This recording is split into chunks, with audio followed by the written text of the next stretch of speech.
This is for your MIDI review project. You're already done the beatboxing. You did the first music video, the MIDI review project. If you guys open it up, your MIDI review direction sheets. Guys, this top part here is if you've never opened Mixcraft, it tells you how to do it so that you can cancel it and not have to watch the demo. Down below here, the next part, step 1, tells you how to get your project ready to record and saved it. Now for track 1 is 4 steady percussion beats.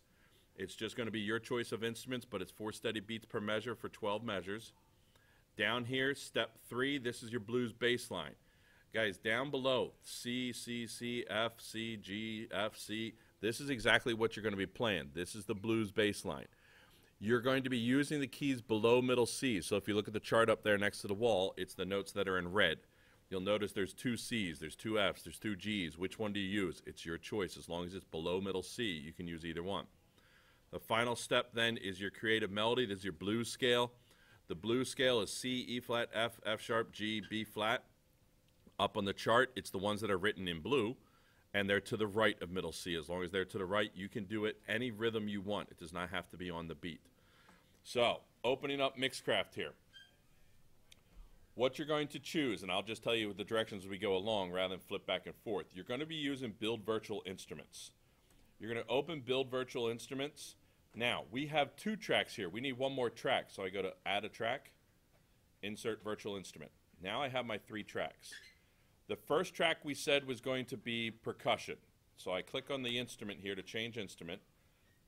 Down below are my percussion instruments. So if I just hit drums, anything I choose here is going to give a different type of sound.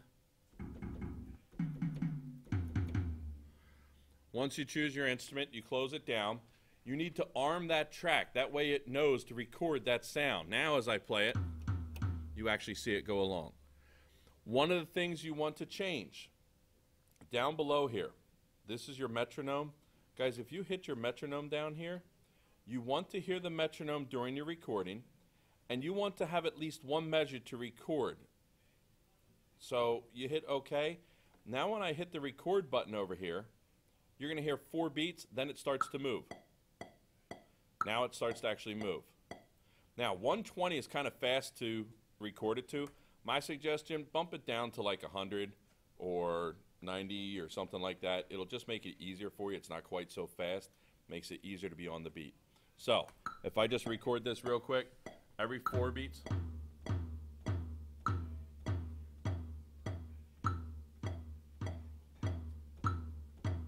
And you continue all the way through. Now, you're going to make mistakes. If you make a mistake, not a big deal, so I'll just make a mistake right here. All right, just pretend I go all the way through. Now, this doesn't show me much, but what I can do is double-click on this, and it's going to come up with my sound. Well, I don't want to see the piano roll. What I'm going to change it to is notation.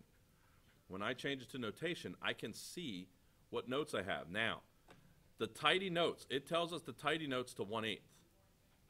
The snap should be set to 1/8.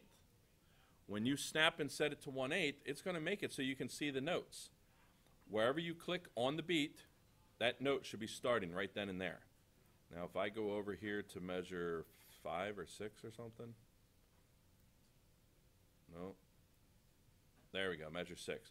All right, we have problems here. So what I can do is I can go ahead and erase these notes. Now all I really need to do is just fix 2 beats. Well, if I just put my little marker back just a little bit, let's say here, and I hit record, I can just record when those beats come up. Oh, we're at measure 3. Here comes measure 4, measure 5. There we go, I played 2 notes. Now, when we're looking at it, it's like, okay, I see nothing except those 2 notes. When we look up top here, all we see is those 2. What I can do, guys, is I can highlight that stuff so that those measures are highlighted, and I'm able to combine them into one. And it tells you it's Control W. Now when I go over here to measure 6, everything is in one spot. Once you're done with that, make sure you disarm it and arm the next track. If you don't do that, you can mess up your first track. choose a bass instrument, any type of bass instrument you want, okay? I don't know, you can do organ, you can do low organs. Doesn't matter, whatever you want. If you want an actual electric bass and stuff, you can go into that here somewhere, bass. You can do a fingered bass. You can do a fretless bass. What are you recording? Guys, you're recording exactly what it said over here.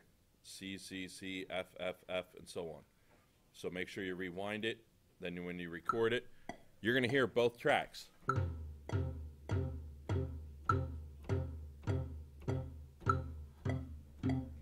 And so on. If you don't want to hear that track that's above it, you can simply mute that track and you won't hear the percussion. You'll just hear the metronome. Once you're finished recording that, you go to your melody. Guys, for your melody, it can be any instrument you want. Well, not percussion, but any type of instrument. You can have it be bright voices and stuff. As long as you're using the correct notes. It can be any rhythm you want it to be. So when you record it, if you want it to be on the beat, great. If you don't want it to be, I don't care. You still hear your sound. That's fine. You don't want it to be on the beat? Don't. It's completely your choice, guys. Any questions with this? Now, since this is a project that is on Mixcraft, and we're not putting it into another project, you do not have to do file mixdown 2. All right, you do not. All you have to do is save this, and I'll grade it right from here. Guys, this is the same type of thing that we did last year. It's on Mixcraft 6 now. Any questions?